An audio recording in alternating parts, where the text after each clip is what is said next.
America के राष्ट्रपति Donald Trump को लग गई है सबको धमकी देने की बीमारी। इनफैक्ट रिपोर्ट्स के मुताबिक अमेरिका ने पिछले 12 महीनों में हर 13 में से एक देश पर बम मारने की धमकी दे डाली है। मतलब टोटल ऑन धमकी चल रही है। और जो लेटेस्ट शिकार है, आप इमेजिन भी नहीं कर सकते उनकी धमकियों का कौन। अमेरिका का सबसे पुराना गल्फ एलाई है, एक ऐसा देश है जो सालों से यूएस और ईरान के बीच में मीडिएटर की भूमिका निभाता था। मतलब अमेरिका के बिहाफ पे जाकर के ईरान से बात करता था। अब उसी देश को प्रेसिडेंट ट्रंप ने पब्लिकली धमकी दे दी। चलिए सुनते हैं ट्रंप ने कहा क्या। बड़ा इंटरेस्टिंग है, सुनते हैं फिर चर्चा करेंगे। Oman will behave just like everybody else, so we'll have to blow them up. They understand that. They'll be fine. जी हाँ, ट्रंप साहब कह रहे हैं कि या तो ओमान मेरे हिसाब से चलेगा, मेरा दोस्त है लेकिन मेरे कहने पे चलेगा एकदम गुलाम की तरह, और नहीं तो मैं उसके टुकड़े टुकड़े उड़ा दूंगा, ब्लो देम अप। ये कैसी बात है।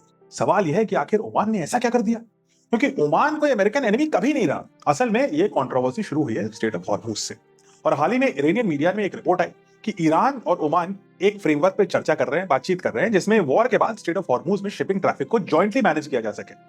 यानी हॉर्मूज की सिक्योरिटी और शिपिंग ओवरसाइट में ओमान की भी कुछ भागीदारी और भूमिका होगी। और इट मेक्स सेंस क्योंकि स्ट्रेट ऑफ हॉर्मूज ओमान के बगल से भी गुजरती है। लेकिन ट्रंप को ये बात पसंद नहीं आई, इनफैक्ट बहुत गुस्सा हो गया। ट्रंप का मानना है कि हॉर्मूज किसी एक कंट्री के इन्फ्लुएंस में नहीं आना चाहिए, अगर आना चाहिए तो उनके इन्फ्लुएंस में आना चाहिए। लेकिन कहानी सिर्फ हॉर्मूज तक सीमित नहीं है। ट्रंप की नाराजगी का दूसरा कारण भी है जिसकी वजह से वो ओमान पे काफी गुस्सा है, और वो है इब्राहिम अकॉर्ड्स। ये वही एग्रीमेंट है जिनके बारे में मैंने पहले भी चर्चा करी है, जिनके तहत कई अरब मुस्लिम कंट्रीज ने इजराइल के साथ डिप्लोमेटिक रिलेशंस को नॉर्मलाइज किया था। ट्रंप चाहते हैं कि मिडिल ईस्ट के बाकी सारे इस्लामिक कंट्रीज भी इस फ्रेमवर्क को ज्वाइन करें, और उन्होंने संकेत दिया कि फ्यूचर पीस डील भी शायद इसी मुद्दे से जुड़ी हो सकती है। लेकिन विडंबना देखिए, जिस ओमान को ट्रंप धमकी दे रहे हैं वही ओमान दशकों से अमेरिका और ईरान के बीच में मध्यस्थता और कम्युनिकेशन का ब्रिज है। न्यूक्लियर टॉक्स हो, बैक चैनल डिप्लोमेसी हो, रीजनल टेंशंस हो, ओमान अक्सर दोनों पक्षों के बीच में एक अच्छे मीडिएटर की भूमिका निभाता था और अमेरिका की मदद करता था। और यही वजह है कि इस स्टेटमेंट को सिर्फ एक डिप्लोमेटिक वार्निंग नहीं बल्कि मिडिल ईस्ट पावर पॉलिटिक्स में बढ़ती फ्रस्ट्रेशन का संकेत देखा जा सकता है। क्योंकि आज की लड़ाई सिर्फ अमेरिका और ईरान के बीच में नहीं है, ये oil routes, regional alliance, Israel का नॉर्मलाइजेशन और मिडिल ईस्ट के फ्यूचर बैलेंस की भी लड़ाई है। और इस कहानी के सेंटर में एक छोटा सा देश है और वो है ओमान। और अब ट्रंप कह रहे हैं कि इस छोटे से देश को मैं उड़ा डालूंगा। कमेंट से मुझे बताइए ये किस प्रकार की दोस्ती है।